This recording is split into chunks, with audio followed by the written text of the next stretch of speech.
Welcome back, Wagoneers, to another exciting segment of Small Craft Advisory. And today we're going to be sampling Blackberry Squeeze from NOLA Brewing. Blackberry Squeeze is a wheat ale with blackberry and is brewed right here in New Orleans, Louisiana. I kind of missed the Vecna voice on this one. You know, I think you should lead all of them with that, right?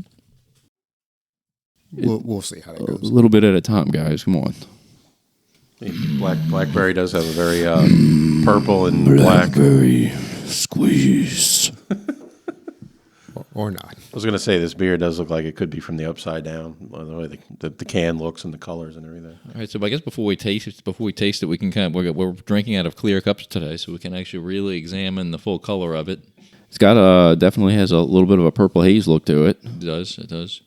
Definitely looks, as Sean said before we poured it, it looks a little bit thicker than the Purple Haze does.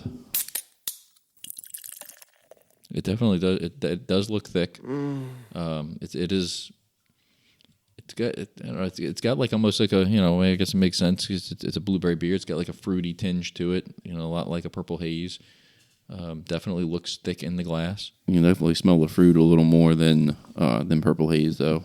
Oh yeah, it's got a very good smell to it. Smells like blueberries. Smells like fruit. I was drinking it during the main pod recording, a few minutes ago, and it definitely didn't taste the way it looks. It looks thicker, looks Frothy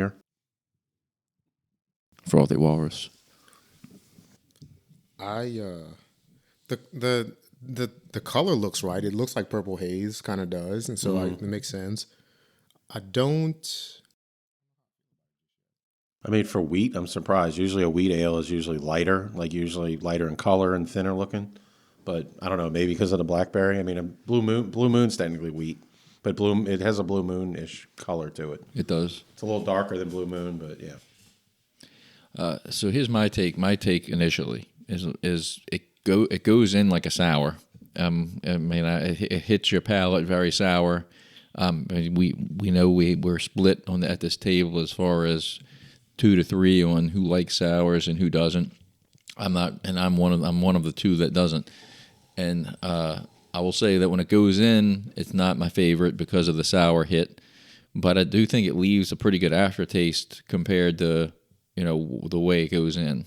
I think the aftertaste is, to me, pretty tasty, despite the sour hitting my tongue right off the bat.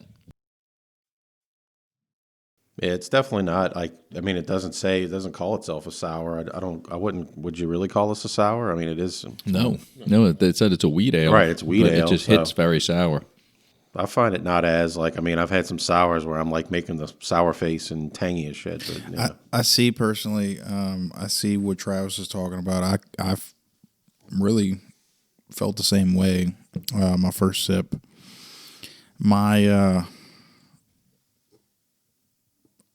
it's kind of lacking on the blueberry for me. I wish it had a little bit more blueberry. Blackberry.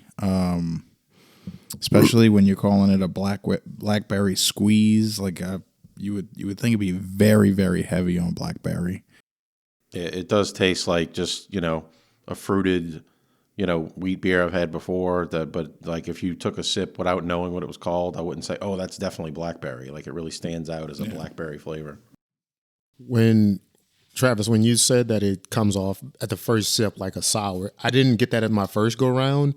But now that I've kind of tasted it and kind of maybe hearing it made my mind kind of focus on that a bit more, it does have a bit more of a punch like a sour does. But I think it's actually pretty good on the initial taste. It definitely feels like bright. Yeah. But not immediately like jaw clenching, like mean faced kind of sour, like sour does in some ways. So the initial intake is it's pretty solid. I think it kind of falls off a little bit fast.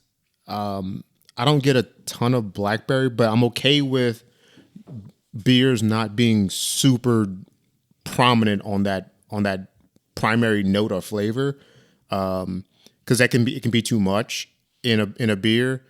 It's definitely there, so that's a good thing. But I'm okay. My initial thought was I was going to rate it probably a lower because I didn't get a whole lot of blackberry, but now kind of like just tasting through it again, I feel like it might be the right amount of blackberry for me. Although doesn't mean I love it, but at least it seems like they got a good balance of blackberry and fruit flavor to it without going over the top. Because if it was too much, I'd be way more critical of it than if it had maybe too little flavor of whatever that's supposed to be. I'm going to say I feel like this is a really good beer all around. As Travis said, you do get that sour note right when you take the sip. But I mean, I'm a big sour guy, so that's a good thing for me. And again, I think it's not overbearingly blackberry. You get the nice hint of it at the end. To me, it's very, very refreshing. It's got a nice smell to it. I like it. So a lot. For me, it is refreshing. I do like that part of it. It's a little on the flat side. Like it's almost like flat beer. Is it the back end that's kind of just missing something? Yeah, the back end. The front end is good. It's that back end and no fizz. I'm with you on there. It's funny is that it's like it's not. It's weird saying that it doesn't have much bite. Nothing jumps out at you. Like that's not necessarily a bad thing, but it's not good at the same time. It's very mid. I can definitely drink this again. Yeah, like this is. I feel like this is something I'd have and drink. I mean, this is on my third can that I've had tonight, so that's obviously pretty easy to drink. But it's like it's a little lacking of good something. around the pool. Like say, like we're hanging at Travis's pool or something. I could see myself drinking this in the afternoon. Or Mike's pool. Or Mike's pool now. Good pool beer, very crushable. But it's still at the same time, it's not blowing me away. You know, I guess it's. I think on first intake, I immediately kind of jumped to start when comparing it to Purple Haze. Not so much in terms of like the flavor, but just the overall complexity of it and how long the finish lasted and what kind of stuck with me. And it falls a little short. And like let's say if Purple Haze was like my bench line for how a fruit wheat type beer would be. Purple Haze, this falls a little short of Purple Haze. I think it's good. I don't know if I would pick it over Purple Haze, not because of the flavor profile, but just the overall construction. It feels like the back end is just something's weird to me, and that I feel like I want something more on the back. And it just kind of dies. It kind of falls off. So where I differ from most of y'all at the tables, I feel like the front end turns me off a little bit, and the back end brings it back. Like I know you may not feel like it's that prominent blackberry, but to me it's enough of a fruity taste to make it more enjoyable.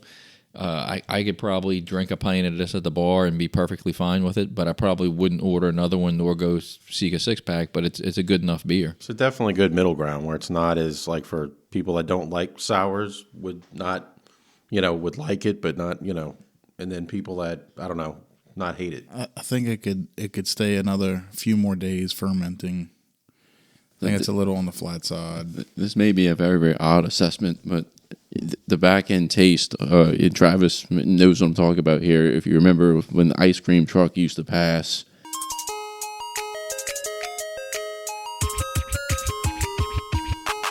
I used to get something called a loony surprise, and that back end taste kind of tastes a little bit like the loony surprise. Was that from the ice cream driver in the back of the ice cream van? I never heard of a loony surprise. I just generally it was a circular red and blue popsicle on a plastic stick that had a Looney Tune character at the bottom of the planet. You didn't know what character you were getting on the stick. Did it have a purple tip? But it tasted like the sherbet that was on the back end. Tastes like the sherbet and the loony surprise. I can kind of taste that. I see what you're saying. That's definitely not outlandish. It's super refreshing on the front. I take the first sip and it's like, man, like if I were hot and I was outside, this would be a great, like refreshing, cool me off kind of beer. I don't know what to make of the finish on it. to decide how much I really like it. I definitely have one or two. It's just something about the back of it. I wouldn't go as far as saying like my saying it's flat. It does fall off. I wouldn't say flat. I can't put my finger on what the back end of the taste is kind of doing for me though. So here's what I'm also going to say. Is I just said I'd order a pint of this and probably drink one, be okay with it. But I'm willing to bet that this actually probably tastes a lot better even out of the tap, to where maybe I would want another one. Yeah, probably. I mean, if it tastes for me, if it tastes this good in cans, it'll taste even better on tap. So. Oh, yeah. I could definitely go for more than one back to back, because once you get past the initial like brightness and flavor punch, it's still a good bit there, like on the middle. It's just the back is probably the back end of it's holding me back a little bit on giving a higher rating, but I enjoyed at probably 3/4 of it. Mm-hmm. So it's definitely good. I would definitely get a couple of them or have a couple of them if someone's got extras and things like that. I just can't really put the back end taste together about what it is and if I really like it or not. Sorry, NOLA. For me, just with a name like Blackberry Squeeze, I was expecting a lot more. I just had a swig of this Miller High Life, and this tastes better. Mike, I've noticed a trend that you're very critical, not in a bad way per se, of beers lacking whatever the name of the fruit or flavor on the can is. I feel like you require a bold amount of whatever that flavor is, and you want it to stand out. And again, there's nothing wrong with that. That's just your taste profile and your palate, right? So yeah, no, 100% good assessment. When I see a label like this can is cool looking, it just grabs your attention, right, Mike? Grabs my attention. I see a big old blackberry that looks delicious, and then you say squeeze on the bottom. So in my brain, my simple brain,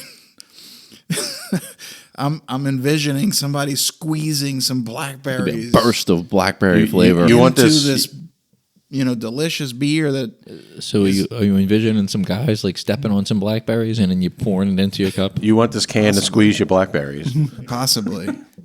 And it's none of that. Okay. All right. Again, and not my assessment of what you think is not wrong. I'm just saying that because everyone's different. I like when it's a bit more balanced on the flavor, where it's not overly pronounced, whatever that flavor is. My acceptance of that might be something like a strawberry ale. I love strawberry, so if you give me more of it, I'm gonna be in for it, kind of like you would want to be with this. I think for me, there's a point where it can be too much, and I think this is a good, like when we did that coffee porter, I needed more coffee from that stout. This, I think, for me, is the right amount of blackberry. I could use a little more, but I'm not mad about what I get because I feel like it doesn't overpower the rest of the beer. I can taste all the other things going on in it. So just for me, it feels like a good amount of blackberry. If it was a bit more, I'm fine with that too. So you said strawberry, and that's kind of what I was expecting, but the blueberry version, Blackberry. Blackberry version, and it just nothing. The blue and blackberry. I didn't even get a hint of blackberry. I got a hint of loony surprise. I get enough blackberry. Do you? Yeah, it's there. Like it's on the initial first sip, like when like the rush hits, and it's there, and it kind of everything's kind of starts to settle, and my brain kind of starts picking out flavors and things like that. I'm like, all right, the blackberry's still there. Mm. As we get to the end of it, when I was like swallow it, just kind of something else kind of just takes over, and it's like, I don't know about the back, but overall, I think it's a fairly solid beer. So how many hearts are we giving this? Mike? Oh man, that's so tough. It's like Purple Haze, but it's not. it's like a strawberry beer, but it's not. It to me, it didn't taste like blackberry at all. It was kind of flat. What is the alcohol content, real quick? 5.5. 5.5. Well, shit. You know, they did a good job with that, I guess. I rate it 3.5 hearts. So all this bashing. Yeah, I was thinking like it was gonna be like a 1.8. Yeah. Now I'm glad you went first. I got to rethink what I was going to say. All right, so just for our listeners, the highest you can go is a 5 here. Mike just gave it a 3.5. I thought I was going to say 3.5. and he's been the biggest hater. So I'll go ahead and go next then, because I'm right at a 3 on this. And the reasoning for mine is I'm not a sour fan. However, I don't equate this directly to sour. It's not even technically a sour. It's just that sour hits you right off the bat. But then I think the back end taste really saves it for me, where I do taste some fruit. Can I tell you if it was blackberry or not? Probably not. But I do like the fruity taste that hits the palate afterwards. So I'm going to go right at a 3 on this one. Probably tastes like blueberry. Mike's getting his blueberries and blackberries Mike. confused. How many? Future pod, we're going to bring some blueberries and blackberries, and we're going to have a taste test on the pod so Mike can get his palate straight. How many hearts does Mike give his Miller High Life that he's drinking right now? It's a 6. That's not possible. Let's get a bonus point. I think I was trying to, when you were talking and then you gave your rating of 3.5, I was trying to figure out like what we established as what do we define as a 3? Is a 3, it's obviously it's right in the middle of our scale. Is a 3 a beer you would go back and order again? Or is it just a beer that's good for maybe a one-time thing, and maybe you wouldn't revisit it, but it's good on for that one time you had it? Or Can I take my 3.5 back, because it's more like a 3. It's a 3, not a 3.5. I think I went a little too much. I think a 3 aligns more with what your description of your feeling of it. Yeah, a 3. I think I gave it a little extra, because I envision myself, I can drink this, like, especially like you said, on tap. Like, I think it would be a bit different experience. Mm-hmm. But due to the fact that I said everything that I said, I think a 3.5 is kind of high. A 3. I'm taking it back to a 3. I still haven't nailed down my score yet, because I'm trying to be fair to the beer and not put it up against Purple Haze in terms of the overall taste. Not so much which one's a better taste, but how well they're constructed. My first thought was probably a 3. I might go a little bit higher now, because I think this would be a beer I would, if I was waiting in line at, let's say, Wrong Iron, and I had some time to think about what I want to order, and nothing really jumped out that to me. And I was like, you know what? I'll do one of the blackberry squeezes, and I wouldn't be mad about that. I got it. I know what it tastes like. I'd enjoy it. I'd probably go back for another one. Maybe I try something else in between. The problem for me is if Purple Haze is there, and not even from just a flavor profile, because they're not the same, obviously. But from a flavor profile, I would probably lean to Purple Haze, because I think it's more well-rounded. It's a more complete beer to me. Just curiosity, what do you rate Purple Haze? Oh man, that's an OG favorite beer of mine. Mm-hmm. It's in the 4s. Okay, 4, probably 4.25. Same for me. Probably, Just yeah. It's what I grew up on as an adult, drinking a lot of. But when you're comparing Purple Haze to this, it's just night and day. Right. Really it would be like if I was trying to compare a mid-tier bourbon from, say, Jack Daniel's to one of their higher end expressions. It can still be a really good bottle. It's not the other or the high end. So I don't want to be impartial. I don't want to downplay this beer. It's really good. I enjoy it. I would go back for multiple. I'm just trying to not comp it to Purple Haze, because when I first had the sip, that was what I thought. I think it's more refreshing on the front end than Purple Haze. Like the first sip was like, bam, full flavor, cool. And Purple Haze is not that to me. But from there on after, I think a Purple Haze is probably more aligned with me. So I'm gonna stick with like a 3.25. Look, I don't want to steal airtime here because I know I've talked a lot about it. You really but have. I have. But kind of to back Travis on what he said, like maybe like a pool beer. I think that's an excellent assumption of this beer. Like, you know, that's the route I would probably go. Yeah, is like a summertime pool beer. I'm not opposed to having one of these even when it's cold. Maybe not cold and outside, but if I was like in a setting like this in my house, I wouldn't mind having one in a glass right now. I already said it's a very, very well-rounded good for me, so I'm going to go to 4.3. All right. Well, then, yeah, because I was torn for usually liking wheat beers. It's Blue Moon's kind of going down for me in recent years. I used to like it more. But like I said, the fruitiness is enough there, but it doesn't blow me away either. So for me, I'm going to settle at like 3.8. That's good ratings. And I was thinking I was going to say even 3.5, and then Mike throws out the 3.5, and I was like, damn. Then I guess I got my 4.5 then if he's at 3.5. Travis, you gave it a 3, right? Three right on the money. Okay. Yeah, still a good beer. I was surprised in a good way about it because I was kind of unsure of what it would be like because I don't think I've had many blackberry forward beers.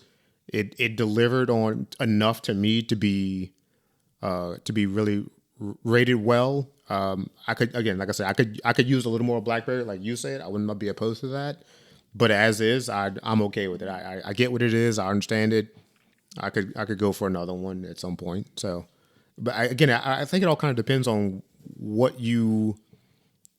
how you define what a 3, which is like the median average beer on your scale is. So you're not going to find a ton of like 4.5, 5s. Like that's rare air for a lot of beers. So, but unless it like really tickles your fancy, you know. But yeah, I'd say overall it's a solid beer. Good on them. It's a good offering. The artwork on the can is fantastic. It's a beautiful purple blue hybrid color.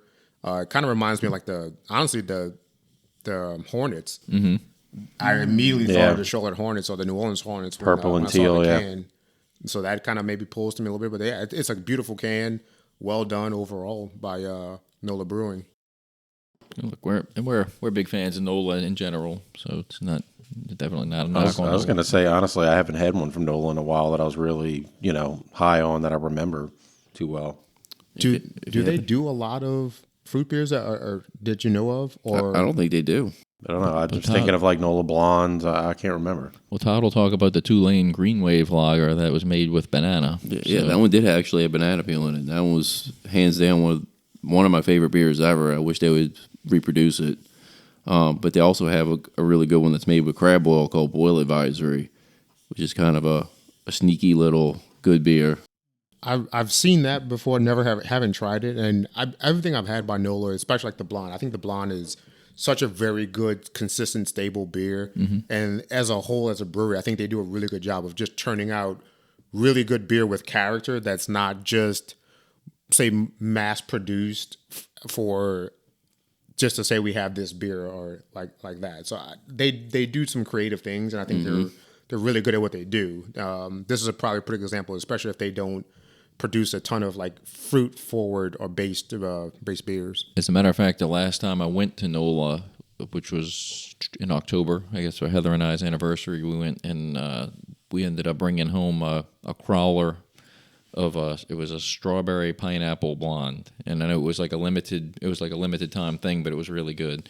So they do a good job with some of their fruit beers. So shout out to NOLA.